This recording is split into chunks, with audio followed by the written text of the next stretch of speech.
You're listening to Sox in the Basement, a production of the Broadcast Basement Limited, where every show is 30 minutes of good and comes from a basement bar on the south side of Chicago. Pull up a stool, pour a cold one, and join us right now for Sox in the Basement. Heard everywhere podcasts can be found, and always at soxinthebasement.com. This episode, my friend, if it was recorded a couple of hours ago, I would have been talking a mile a minute, because for the first time ever, I switched from having a latte to a cappuccino. Oh, that's a bump up, isn't it?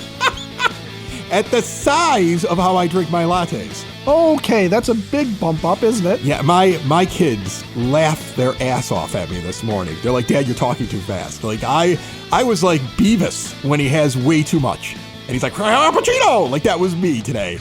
So did you need TP for your bunghole? Like, were you walking around with the shirt over the head going, Yeah. "I am Chris Julio"? Nah. I did 3 days worth of task in a morning. Like, it was great for getting stuff done. The crash, I believe, is happening right now. So if I start talking gibberish, that's the reason behind it. Okay, so you're not having a stroke. You're just coming down off of a massive caffeine buzz. Exactly, and that's why I'll be drinking at the bar. Okay, so this episode of Sox in the Basement brought to you by Cork and Carry at the Park. You know that. It's the place to be, pregame, postgame. Bring the whole family over, feed them. It's a much better price. Oh my goodness, the prices in the ballpark are disgusting. They're just They really are. Crazy. It's crazy. And that campfire milkshake, again, I said it last episode. We gave the campfire milkshake to 2 teenage girls, and their reaction was, eh. It's not bad. It's just not what you. It's not what they're telling you. It's not $15. I'm sorry. Like, I know it's ballpark prices, but no, I don't think it's a $5 I shake. I even did the John Travolta in Pulp Fiction. That's a $15 milkshake? Right. There's just milk and ice cream. It's got no bourbon in it or nothing. That's $15? If there was a 30 for 30 on the campfire milkshake, it would start off, what if I told you that a milkshake was the best thing about a baseball team season, and it wasn't even that good? White Sox. Go. Anyway, you get much better food, much better drink selection, incredible bar over at Cork and Carry at the Park. I didn't mean to take an insult to the milkshake and wrap it into a Cork and Carry at the Park ad. It just kind of happened that way because I would just prefer pregame to be over there and postgame the party with Sox fans, win or lose, and talk about the game. And you know, if Cork and Carry did a milkshake, it'd be much better. It would be better. They should do their own milkshake. They really would be should. Absolutely incredible. That's an idea for them. A boozy milkshake. That seems like a great idea. Yeah, or have a non-boozy option for the kids, too. I'm giving that one for free. See more at corkandcarry.com. Okay, so I want to do this episode today. I was thinking about what I want to talk about, and I think we need to slow it down at this moment when it comes to the White Sox as we get close to Memorial Day weekend. There's some brake pumping that needs to happen. A little bit of brake pumping because there's a lot of people with a lot of opinions about this team, and one prevailing opinion that I continue to see pushed over the last week or so, I think is so flawed and so wrong that I'm here to tell you you're not crazy for disagreeing with it. Because I think most White Sox fans hear the opinion and they go, no, that's wrong. And the people giving the opinion will sit there and tell you you're a bad baseball fan. You don't know anything about baseball. You don't see the big picture. Of course we have to do it this way. And I don't fault them for doing it, right? Because this is something that's been ingrained into the baseball lexicon, especially here in Chicago, but basically all across fandom for Major League Baseball for the last decade and a half. And that is the idea that if you want to win a championship, you have to trade all your assets away and gather as many prospects as possible, tear it down to the studs, and then create a window to win a title. And I think that that's flawed.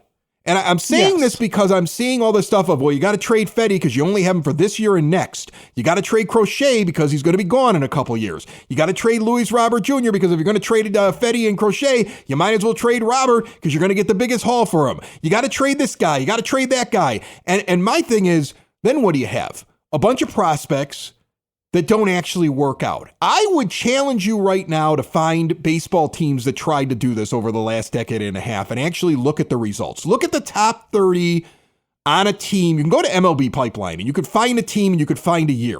So pick a team that was that tried one of these rebuilds, or any team in a system. Go back 5 years. Pick a team.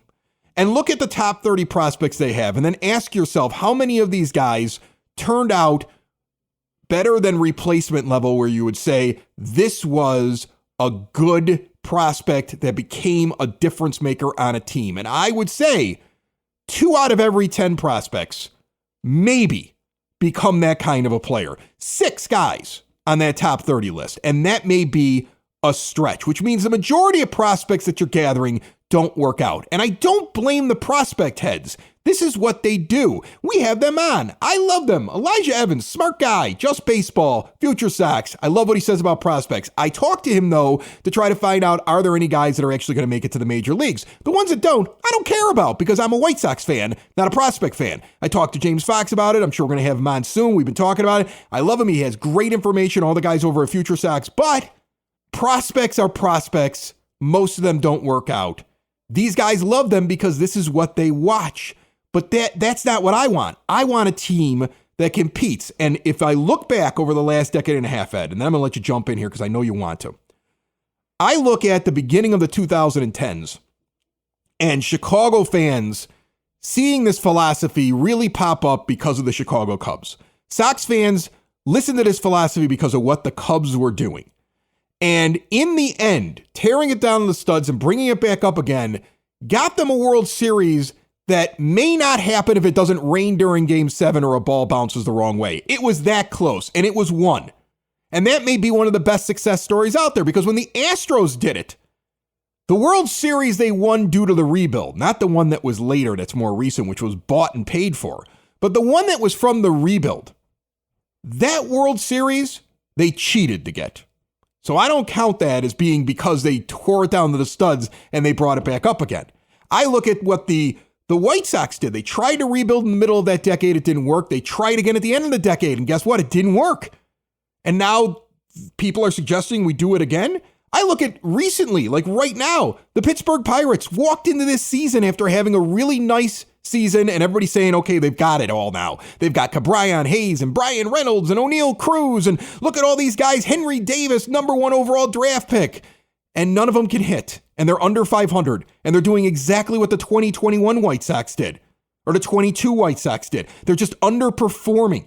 And if they do make the playoffs, there's no guarantee that they're going to win a World Series. They've even gotten pitching they didn't expect this year, and it's not working out very well for them. They've got some stories. They got some excitement. But why did they suffer for all those years? And I see it time in and time out. While I look at a list of World Series winners recently, Ed, and most of them bought and paid for their World Series. They did not tear it down to the studs. They did not rely on prospects. They did not make their fan base watch losing teams for years and years with a big payoff.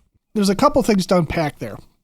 I gave a lot because I wanted to get it out there because we're going to talk about it on this show. You did. So there's a couple things to unpack. First of all, there is a misnomer about what it means to tear it down to the studs, okay?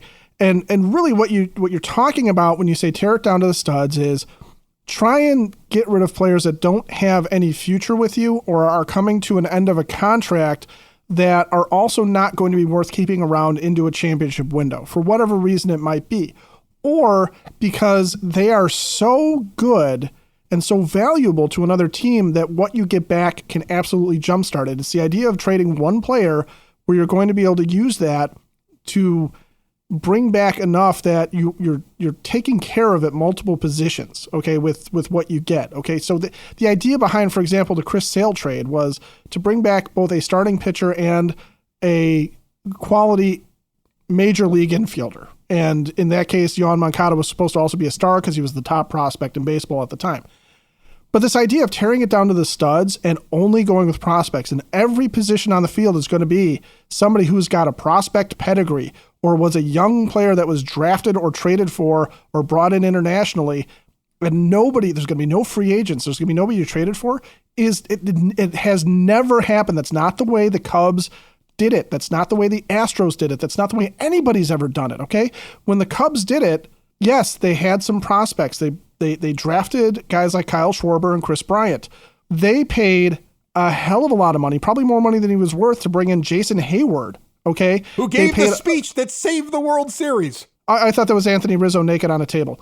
But you hear conflicting reports, and I wasn't in the locker room, so I can't tell you. But what I can tell you is that they also bought pitching, right? Because they did not settle for their pitching prospects. The Cubs had veteran pitchers on their staff, right? They had guys that they brought in. They spent money too. The Astros, yes, they had a lot of young players, but they had veterans like Derek Fisher was still hanging around, okay? They had Carlos Beltran on that team. They had Justin Verlander, who was originally with the Detroit Tigers. He was not homegrown. I think what you just said is the eye-opening thing that people forget about in this argument. Is it as eye-opening as a new exterior window door, patio door, or storm door on your home?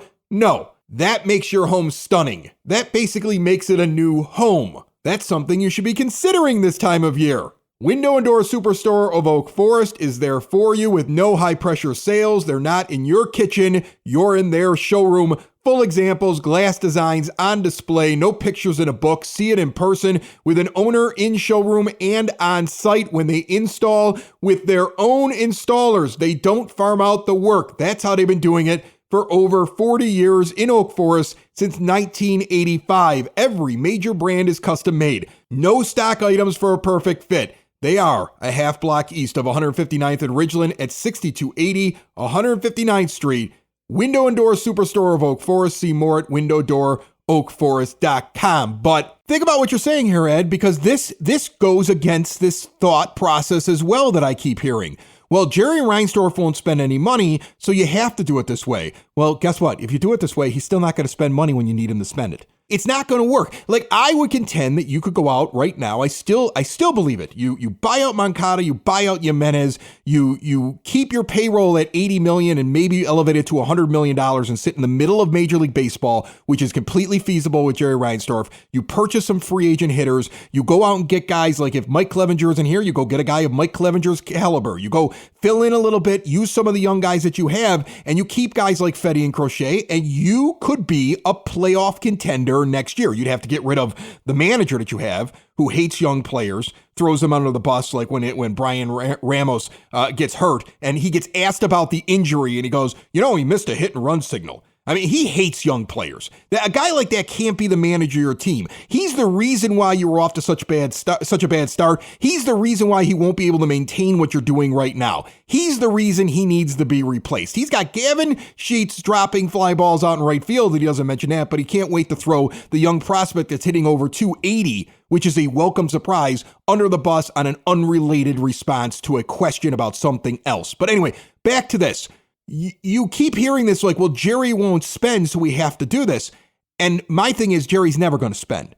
But you can keep a payroll down and create a team much easier and be a contender, which maybe has a puncher's chance in the playoffs. I know we were always against that for years and years and years. But this other way, it doesn't work, Ed. And the thing that I believe is the biggest problem is this. Okay, I don't want to be too philosophical about it, but here's the problem. It's ego. It's a mixture of a billionaire and many other billionaires like him in Jerry Reinsdorf and other ownership that doesn't want to spend money, and they go, well, this is a great idea. You're going to tear it down and I don't have to spend money for a couple years and I'm going to get richer. Go for that rebuild idea, right? And then it's a general manager who believes that if they were given a blank slate, they could paint a masterpiece. So they don't want anybody else's stuff and they want to tear things down. And this is across all of baseball. You have a lot of guys getting paid a lot of money who think they're the smartest guy in the room. And the thing is, none of them have ever run a business. Like, I run a business. I started a podcast company and I have 3 very successful shows that make me a lot of money that allow me to work for myself and a production business. What I don't talk about are the 15 shows that failed in the first 6 years.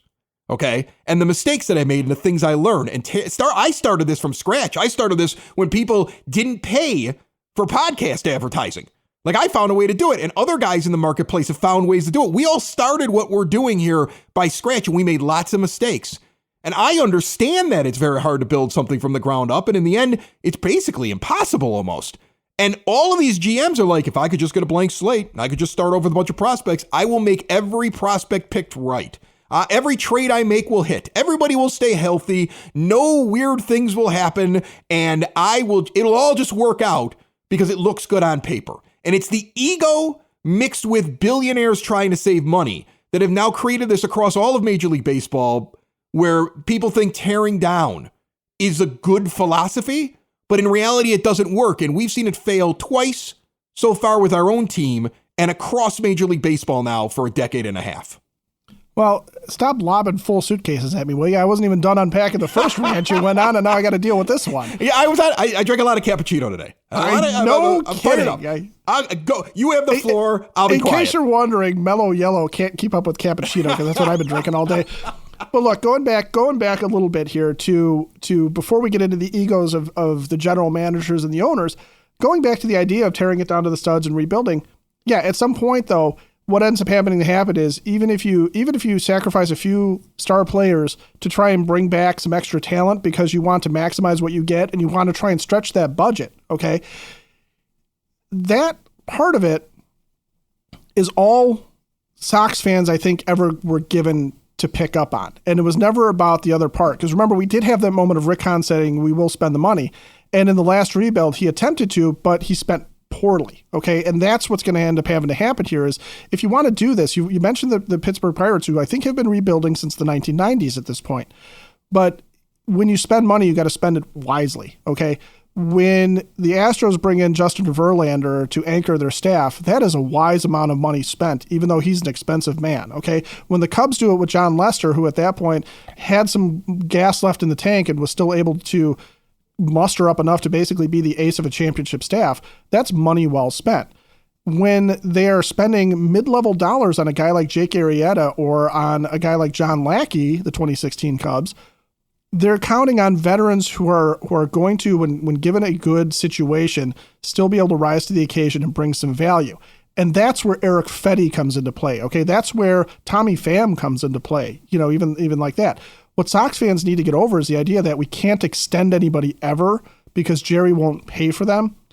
And if that's true, then fully expect you're never going to compete, except for like the 2005 White Sox, where a bunch of guys come together, lightning hits, it ends up in a bottle, and you can't sustain that year in and year out. But if that's what it is, and there's a different team on the field every year, and a couple of young stars that are, while they're controllable, that are the playthrough, you almost might be able to work with that. But again, to your point now, unpacking the second bag, the carry-on that was too heavy and needed to be checked at the door, the GM's ego and the owner's egos, yeah, some of that does come into play because Jerry Reinsdorf is still a guy who refuses to invest long-term in a pitcher, which is going to be a problem for him eventually because at some point, an ace pitcher is going to have to get paid. And is Eric Fedde an ace pitcher? No, he's a very nice pitcher. He's a good story. It's still early yet. The league might catch up to him. He might be the Washington Nationals version of himself by the time the year is out. So let's not worry about that too much. But for right now, Eric Fedde's a nice veteran to have. And maybe because of his age and because of the experience here, if he likes it here or whatever, maybe he's a guy that will sit there and take a couple-year contracts and continue to work on himself and do that. Maybe he's a guy that's going to go out and say, I want 5 years minimum, and Jerry won't give it to him. I don't think we can cast that out just yet because we don't know what he is just yet. Garrett Crochet, yes, eventually will probably want to get paid. But for right now, he's under control. Don't worry about it. And then keep bringing up guys like Drew Thorpe. Keep bringing up guys like Nick Nastrini and Jonathan Cannon and whoever you can to build around it. But also get some veterans on 1 or 2 year contracts, and that's okay too.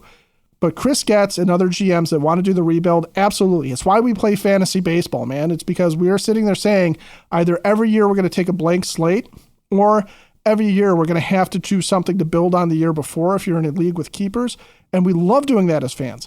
And GMs love doing that too. It's just that they get to do it with real human beings and actual money. And it's frankly weird when I say it out loud that way.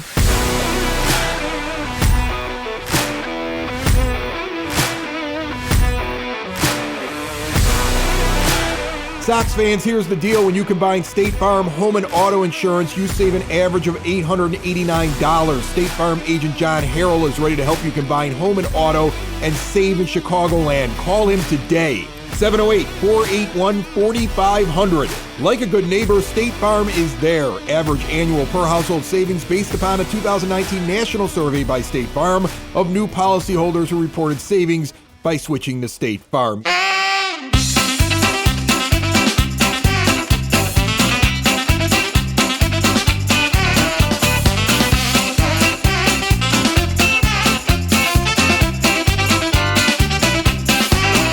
phone line with me right now, the Sox nerd. He's with us each and every week. Dave Marin puts all those interesting tidbits up on the scoreboard. If this team keeps playing the way it's playing, he may have more people watching that scoreboard this summer, and he's brought to you by the Village of Lamont. Want to experience a downtown with real history, great eats and drinks, and green spaces filled with adventure? Visit the Village of Lamont. Shop, dine, drink, explore, and see everything they have going on this weekend and beyond at lamontdowntown.com. Nerd, you were the sole representative. I'm going to use you as a Sox in the Basement representative at the big Last Comiskey book party that was earlier this week or a couple of days ago, and you were there because I couldn't go, because I had a graduation event for my high school senior, and I had to pick her over the big party. But I would imagine it was a star-studded affair filled with former guests like Nancy Faust walking around and yourself, correct?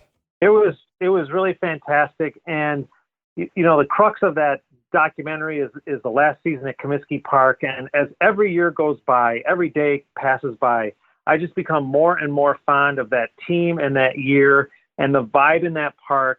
It was a perfect year, and that documentary and the book capture it so beautifully. It was really a great night, really was. Awesome. What do you got for me this week? Chris, some days Sox games give you nada. Sunday's 6-0 loss to Cleveland was a great example of that. Nothing really distinguishable came out of that one except for my undying love for the pitch clock.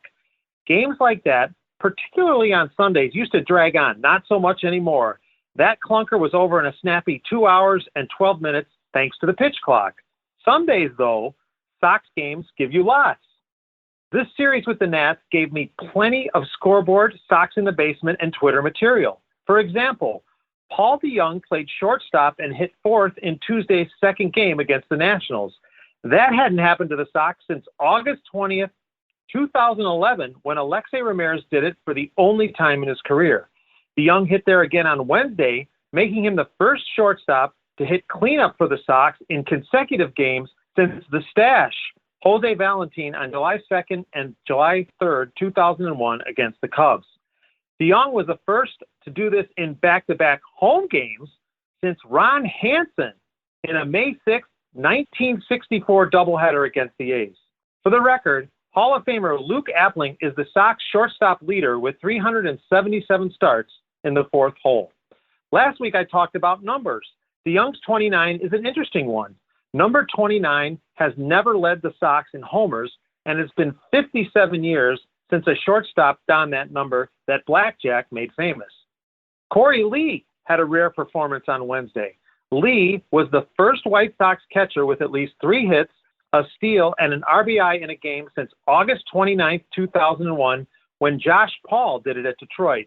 In addition, Lee was the first Sox backstop with that offensive combo and to catch a shutout since Carlton Fisk accomplished it on September 16, 1983. That was the day before the Sox clinched the AL West.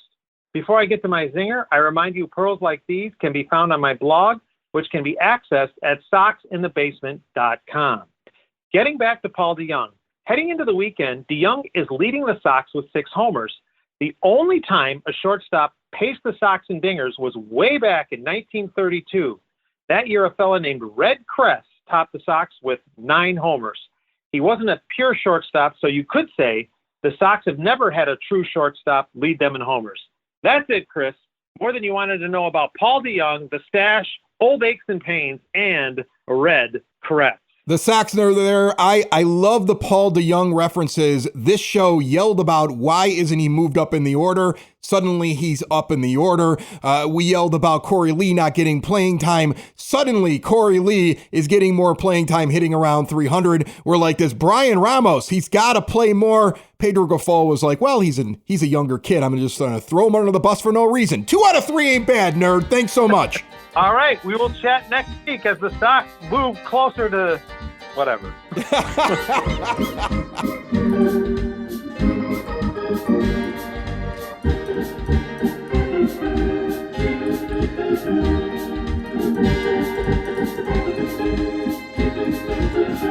So let's look at what we have, because I mean I think that's the main thing. Like, we could sit here and we can yell, and we are kind of doing that today, about the idea that this is a terrible way to build a team. that it doesn't, I mean, seriously. Actually, I don't think that when we look at what the White Sox have right now, I would argue that this is not a terrible way to build a team. No. The idea of tearing down to the studs. What I'm trying to say is the idea that's starting to be pushed, which is trade Crochet, trade Fedde, trade Robert, trade all this. This is a terrible way to build a team. I mean, and I'll make the example very clear right now. The Rangers won the World Series. They were bought. The Houston Astros won the World Series, bought. The Atlanta Braves won the World Series, a lot of money spent there. The Los Angeles Dodgers, I don't even think I need to say anything else, okay? The Nationals in 2019, there was money spent. The Red Sox, there was money spent. The Astros cheated. The Cubs, I already covered. I don't know how much further I got to go back. This idea of just a bunch of prospects are going to net you a world championship is false. And so instead, if you look at what we have right now, I have a catcher in Corey Lee and a guy who's a prospect in Caro that's down there that might also join him. So I feel really good right now with the guy who's hitting 300, who was a first-round draft choice and is playing well. That's a nice thing to have. The guy that's standing over at first base is at best a platoon guy with the guy you have out in right field. But if you take Vaughn and you take Sheets and you're not afraid to bat them in the bottom half of the lineup, they could be a part of your team if you really want to waste it on a position like first base where you should have a power hitter, okay? Your second base, I don't think is Nicky Lopez.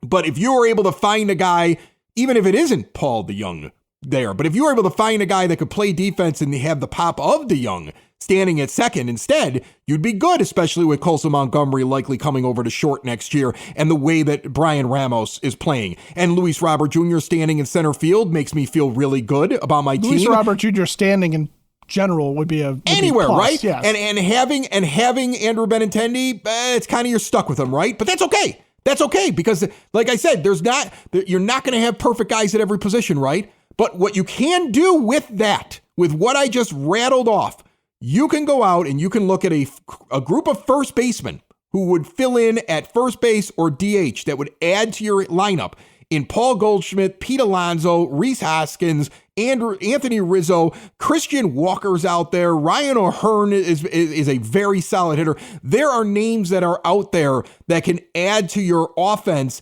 and you can fill into one of those spots. There are outfielders that will be free agents next year that you need to add in. Like, I would love to see some of the young guys they have down there work out, but in reality, the outfield class next year has so many professional hitters, one of them needs to be added into your outfield and placed out there in right field. It has to happen. You want to find your fourth outfielder, fine, but you can add a top half of the order hitter very easily and very affordably with the money that you save on buying out Moncada and Jimenez. You can get those two hitters added into your lineup at a minimum. And you can find guys like Tommy Pham out there for the money you spent on Tommy Pham if you start going that direction. And as far as pitching is concerned, you mentioned it. You got Crochet and Fedde already. You've got Thorpe on the way. You've got nice players like Nastrini and Cannon who I think need more opportunity up here. And you can go and sign guys like a Clevenger for Clevenger money. This is not hard to put together a team that can have a winning record and still have the young guys that you gathered last year at the trade deadline working their way back up to the majors and continue to find assets when you find a trade that makes sense and then still buy assets or trade for assets and be a team that competes year in, year out. Instead of this tear it down and hope for a window thing, which we know doesn't work, if you did it that way, next year you could be a competitive team. And if a guy leaves, replace him. That's how this works. This idea of, but then what will we do when Fedde leaves in 26? You'll go out and you'll replace Eric Fedde, or one of those pitchers you're developing in the minors will actually be ready because there's more names than what I just gave out. That guy that they gave Jake Berger up for should be ready by 26 to slide in the Fedde spot. So what do you need another guy for Fedde when you have Eater sitting down there? That's the defeatist mentality of not believing that you can do this without trading guys away, when in reality, you're a new manager, a couple of free agent signings, and the development in a year of some of these guys that are right here on the cusp in a weak division of being able to go out and play winning baseball. And I would rather see that after watching the other way, which was a pie in the sky belief. If you guys put up with this for about 3-4 years, you're going to have the greatest team ever put on paper. That's a lie. And it never happens for any fan base that's ever been promised it. And I don't want to buy the lie anymore. If they make a deal and trade away a Garrett Crochet this offseason or a Luis Robert Jr., I will be angry and I won't care what the return is, because I guarantee you the 4 players they get back will be lucky if one of them actually rise to the level of the guy we just traded away. You can't tell me trading Cease, Crochet, and Fedde, looking at it from a big picture, is going to net you a Cease, Crochet, and Fedde in 2 years. I don't believe it'll happen. You may get lucky with what you got from Drew Thorpe, because I'm seeing a guy down there that can pitch, but we don't even know if he's going to make it because he's only in AA. I said it before, I'll say it again, but this is the takeaway message, okay? Every single team, every year, looks at their young players, their veterans, and what they have on the major league roster, what they have in the minor leagues, what's out there in free agency, what they need to acquire via trade, and the smart GMs put it all together based on what they have and what's available. And that's how you build a team, and that's how you build continuity, because when Eric Fedde leaves, Drew Thorpe arrives. When Eric Fedde leaves, Jake Eder arrives. That's great. Noah Schultz arrives. That's great. That's how that works, okay? Or Eric Fedde leaves, and somebody that we don't even know right now has gone to Korea and turned himself into a Cy Young Award winner over there, or whatever their equivalent You is. sign him when Fedde leaves. And you sign him when Fedde leaves. Thank exactly. you. For the same amount of money, there'll be an Eric Fedde out there next year. Or and the you year find a after Chris that. Flexen, who's pitching decently for no money down. And there's endless possibilities. The one thing that no team has done is build 26 high-end prospects into a super team. It's never happened. It won't happen. Hold on to the guys you want to hold on to. Get rid of the guys you feel like you can move on from. Acquire the talent you're missing. And then go get a campfire milkshake. Gross. Sox in the basement. Sox in the basement. Sox in the basement. Sox in the Basement. Heard everywhere podcasts can be found, and always on soxinthebasement.com.